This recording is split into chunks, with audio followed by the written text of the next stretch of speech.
Assalamualaikum warahmatullahi wabarakatuh. Bismillah walhamdulillah, wassalatu wassalamu ala rasulillah Sayyidina wa maulana Muhammadin ibnu Abdullah. Syukur kita kepada Allah, berselawat kepada Rasulullah sallallahu alaihi wasallam. Pendengar yang dimuliakan Allah, hari ini kita telah masuk hampir pada pertengahan bulan Februari. Ada hal yang menarik pada Februari ini, khususnya bagi para pemuda dan mudi, yaitu perayaan Valentine Day yang jatuh tepat pada tanggal 14 Februari. Perayaan ini sebenarnya diulang terus setiap tahun, namun perlu dibicarakan juga setiap tahunnya berdasarkan perspektif syariat Islam sebagai upaya untuk melaksanakan dakwah Islam. Para ulama sepakat bahwa ikut serta dalam merayakan Valentine Day ini hukumnya haram. Tentu pendapat ini sebagian besar umat Islam percaya dan mengikuti pendapat ini, namun tidak pula sedikit orang yang menentang pendapat ini tentunya. Bahkan orang mempertanyakan, bukankah Valentine Day ini adalah hari berkasih sayang? Apakah sebenarnya umat Islam atau agama Islam atau syariat Islam tidak mengenal hari kasih sayang? Maka para pendengar yang dimuliakan Allah, perlu dikaji sebenarnya apa pandangan perspektif syariat Islam tentang pelaksanaan atau ikut serta dalam merayakan Valentine Day ini. Satu hal yang mesti dipahami adalah bahwa Valentine Day ini bukan masuk dalam bab tradisi atau kebiasaan masyarakat, tapi lebih dari itu yang paling bahaya adalah bahwa Valentine Day ini masuk dalam bab akidah atau keyakinan. Maka untuk memahami mengapa Valentine Day ini dikategorikan dalam bab akidah, maka kita perlu merujuk kepada asal muasal munculnya Valentine Day. Ada sebenarnya banyak riwayat atau cerita yang mengisahkan atau menceritakan asal muasal dari Valentine Day ini. Namun pendapat yang masyhur mengatakan bahwa Valentine itu sendiri diambil dari kata nama seorang pendeta.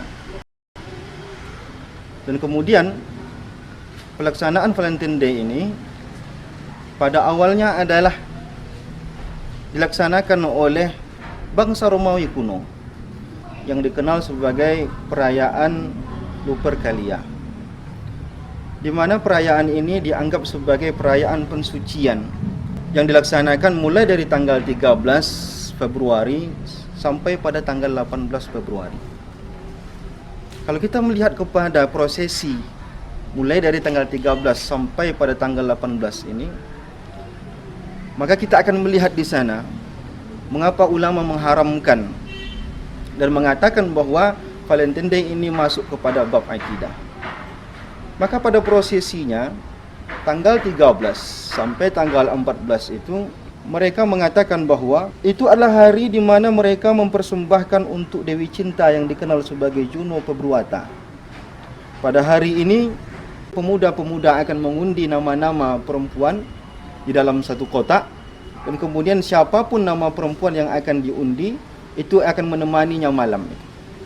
Mana nama perempuan itu akan menjadi objek hiburan, mereka akan bersenang-senang dan tentunya akan berhubungan seksual. Inilah prosesi yang terjadi sebenarnya asal muasal dari Valentine Day ini. Maka di sini sudah mulai terlihat mengapa ulama mengharamkan Valentine Day ini. Kemudian setelah Kristen Katolik dijadikan sebagai agama negara Romawi, maka perayaan ini dijadikan sebagai perayaan yang resmi negara, yang dibungkus dan disemat dengan prosesi-prosesi yang bernuansa Kristiani. Maka melihat kepada asal muasal munculnya Valentine Day ini, maka kita dapat memastikan bahwa ini bukan hanya sekedar sebuah tradisi, Tapi lebih dari itu, perayaan ini masuk ke dalam bab akidah. Maka Islam sangat ketat sekali dalam menjaga akidah seorang muslim. Adapun hal yang berkenaan dengan hari raya, sungguh Rasulullah SAW telah memberikan petunjuk yang sangat jelas. Ketika Rasulullah hijrah dari Mekah ke Madinah, Rasulullah melihat orang-orang jahiliyah berhari raya. Rasulullah SAW kemudian bertanya, apa yang sedang mereka lakukan? Mengapa mereka bermain-main pada hari itu? Dan kemudian sahabat mengatakan bahwa mereka sedang berhari raya, ya Rasulullah. Apa jawaban Rasulullah SAW? Qad abdalakumullahu bima khairan minhuma, yaumul fitri wa yaumul adha. Allah telah mengganti dua hari raya yang jauh lebih baik dari itu, yaitu hari raya Idul Fitri dan hari raya Idul Adha. Maka sesungguhnya jika seandainya Rasulullah ketika itu mengizinkan umat Islam untuk ikut berhari raya bersama mereka, tentulah Rasulullah tidak akan melarang sahabat ketika itu. Rasulullah melarang, dan Allah Subhanahu wa taala bahkan telah mengganti dua hari raya yang jauh lebih baik. Agar apa? Agar umat Islam tidak ikut serta dalam merayakan hari raya yang berasal dari luar agama Islam. Maka na'udzubillah summa na'udzubillah, untuk hal-hal yang berkenaan dengan sosial, maka Islam mengajarkan sikap toleransi. Tetapi untuk hal yang berkaitan dengan akidah, maka ini perlu dijaga dengan baik keyakinan kita. Jangan sampai tercampur sedikit pun dengan keyakinan lain, dengan perbuatan-perbuatan yang dapat mencederai keyakinan kita. Itu yang pertama, bahwa hari perayaan Valentine Day bukan hanya sekedar tradisi biasa, tapi lebih dari itu adalah yang lebih bahaya dari itu masuk dalam kategori percampur adukan akidah. Yang kedua, jika kita melihat perayaan atau pelaksanaan Valentine Day ini, maka semua orang sepakat mengatakan bahwa ini adalah hari raya penuh dengan maksiat, penuh dengan kemungkaran. Maka Amerika sendiri pun menjadikan seminggu sebelum 14 Februari dan seminggu setelah 14 Februari sebagai National Condom Week atau Pekan Kondom Nasional bagi mereka. Di Inggris sendiri disebut sebagai National Impotent Day. 14 Februari disebut sebagai Hari Impotent Nasional. Artinya apa? Di sana sudah mulai terlihat bahwa ada kaitannya dengan seksual, ada kaitannya dengan kemaksiatan hari ini. Maka kita katakan apa? Bahwa Valentine Day ini adalah bukan pesta kasih sayang, tapi pesta seks yang bertopengkan kasih sayang, yang pada intinya itu tidak ada kata-kata kasih sayang di sana. Maka Islam mengenal kasih sayang, tetapi kasih sayang dalam Islam mesti diluapkan dengan cara yang benar, tidak kepada seks yang di luar dari pernikahan. Maka kebiasaan orang Indonesia sekalipun dalam merayakan Valentine Day ini, survei membuktikan bahwa 24% orang yang ikut merayakan Valentine Day, mereka akan melakukan hubungan seksual pada malam hari. Maka di sini sudah mulai terlihat bahwa sebenarnya hanyalah topeng belaka. Inti dari itu adalah bagaimana umat ini melakukan hubungan seks di luar nikah. Maka na'udzubillah summa na'udzubillah, malam perayaan Valentine Day ini sebenarnya maksiatnya bukan hanya seksual. Maka survei juga membuktikan apa?